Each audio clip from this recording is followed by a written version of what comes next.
ഇത്തവണത്തെ ഇംഗ്ലീഷ് എക്സാമിൽ നമ്മൾ എന്തായാലും കാണാൻ പോകുന്ന ഒരു ക്വസ്റ്റൻ ആയിരിക്കും ഇൻഫോർമൽ ലെറ്റർ. ഇൻഫോർമൽ ലെറ്റർ സാധാരണഗതിയിൽ നമ്മൾ അയക്കുന്നത് നമ്മുടെ ഫ്രണ്ടിനോ അല്ലെങ്കിൽ നമ്മുടെ കുടുംബത്തിലുള്ള ആർക്കെങ്കിലും ആണ് എന്ന് വെച്ചാൽ അത് വളരെ ഫ്രണ്ട്ലി ആയിട്ടുള്ള ഒരു ലെറ്റർ ആയിരിക്കും. സോ ഇൻഫോർമൽ ലെറ്ററിന്റെ ഒരു ഫോർമാറ്റ് എന്താണെന്നുള്ളതും ഒരു മോഡൽ ക്വസ്റ്റനും ആൻസർ എങ്ങനെ വരണം എന്നുള്ളത് ഞാൻ കാണിച്ചു തരും. ക്വസ്റ്റൻ ഇങ്ങനെയാണ്: after a few days Roger writes a letter to Miss Jones to thank her for her kindness. Write the letter എന്നാണ് പറഞ്ഞത്. അപ്പം റോജർ മിസ് ജോൺസൺ അയക്കുന്ന ഒരു കത്താണ് അല്ലെങ്കിൽ ഇൻഫോർമൽ ലെറ്റർ ആണ് നമ്മളോട് ഇവിടെ കൊടുക്കാൻ പറഞ്ഞിരിക്കുന്നത്. സോ ഇതിന്റെ ഫോർമാറ്റ് വളരെ സിമ്പിൾ ആണ്. നമ്മൾ സാധാരണഗതിയിൽ എല്ലാവരും ചെയ്യുന്ന പോലെ കത്തിന് നിങ്ങൾ ഇങ്ങനെ ഒരു ബോക്സ് വരച്ചാൽ അതങ്ങോട്ട് വൃത്തിയായി. ഇനി ഏറ്റവും ആദ്യം നമ്മൾ കൊടുക്കേണ്ടത് ഫ്രം അഡ്രസ് ആണ്. ഫ്രം അഡ്രസ് നിങ്ങൾ ക്വസ്റ്റൻ തന്നെ വായിച്ച് മനസ്സിലാക്കുക. ആരാണ് ഇവിടെ കത്തെഴുതുന്നത്?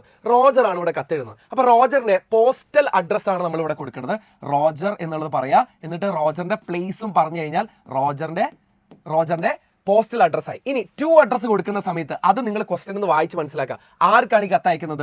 മിസ് ജോൺസ് ആണ്. അപ്പൊ നിങ്ങൾ ഈ ഒരു അഡ്രസ് പ്ലേസ് കൊടുക്കുന്നതിന് മുന്നേ മിസ് ജോൺസ് എന്ന് എഴുതിയിരിക്കണം, അല്ലെങ്കിൽ നിങ്ങളുടെ മാർക്ക് പോവും. മിസ് ജോൺസും മിസ് ജോൺസിന്റെ സ്ഥലവും നമ്മളിപ്പോൾ സാധാരണഗതിയിൽ നിങ്ങൾ നിങ്ങളുടെ പോസ്റ്റൽ അഡ്രസ് കൊടുക്കാറില്ലേ, അത് തന്നെ നിങ്ങൾ അവിടെ കൊടുത്താൽ മതി. ഏതെങ്കിലും ഒരു സ്ഥലം നിങ്ങൾ അവിടെ കൊടുക്കുക. അതിന് തൊട്ട് താഴെയായിട്ട് നമ്മൾ നിർബന്ധമായിട്ടും കൊടുക്കേണ്ട സാധനമാണ് ഡേറ്റ്. ഇതില്ലെങ്കിൽ നിങ്ങളുടെ ഒരു മാർക്ക് പോകും. ഇനി സാധാരണഗതിയിൽ നമ്മളൊരു ഫ്രണ്ടിനോ അല്ലെങ്കിൽ ഇപ്പോൾ ഫാമിലിയിലുള്ള ആർക്കെങ്കിലും എഴുതുന്ന സമയത്ത് നമ്മൾ ഡിയർ എന്ന് വെച്ചിട്ടാണ് സ്റ്റാർട്ട് ചെയ്യുക. ഡിയർ മിസ് ജോൺസ് എന്ന് പറയാ. എന്നിട്ട് ആദ്യത്തെ സെന്റൻസ് ഇതായിരിക്കണം: I hope you are in a good health, you are in good health and doing well. അല്ലെങ്കിൽ സിമ്പിൾ ആയിട്ട് ഇങ്ങനെ പറയാം: I hope you are doing fine അല്ലെങ്കിൽ ഡൂയിങ് ഗുഡ് എന്നൊക്കെ പറയാം. എന്ന് വെച്ചാൽ നിങ്ങൾക്ക് അവിടെ സുഖമാണെന്ന് പ്രതീക്ഷിക്കുന്നു എന്നാണ് അത് പറഞ്ഞതിന്റെ അർത്ഥം. ഇനി ബാക്കി കാര്യങ്ങളൊക്കെ നമുക്ക് ഓരോ ക്വസ്റ്റ്യൻ അനുസരിച്ച് എഴുതാം. വളരെ ചുരുക്കി മാത്രമേ നമുക്ക് ലെറ്ററിൽ കൊടുക്കേണ്ട ആവശ്യമുള്ളൂ. ഒരു ഇൻഫോർമൽ ലെറ്ററിൽ ഒരുപാട് വലിച്ചു വാരി എഴുതണ്ട, സമ്മറി എഴുതി വെക്കണ്ട. ഇനി ഏറ്റവും അവസാന ഭാഗത്തെ ഒരു ക്ലോസിംഗ് നിങ്ങൾ കൊടുക്കണം. ഈ ക്ലോസിംഗ് നമ്മൾ കോംപ്ലിമെന്ററി ക്ലോസ് എന്നൊക്കെ വിളിക്കും, പക്ഷെ അതൊന്നും നിങ്ങൾ പഠിക്കണ്ട.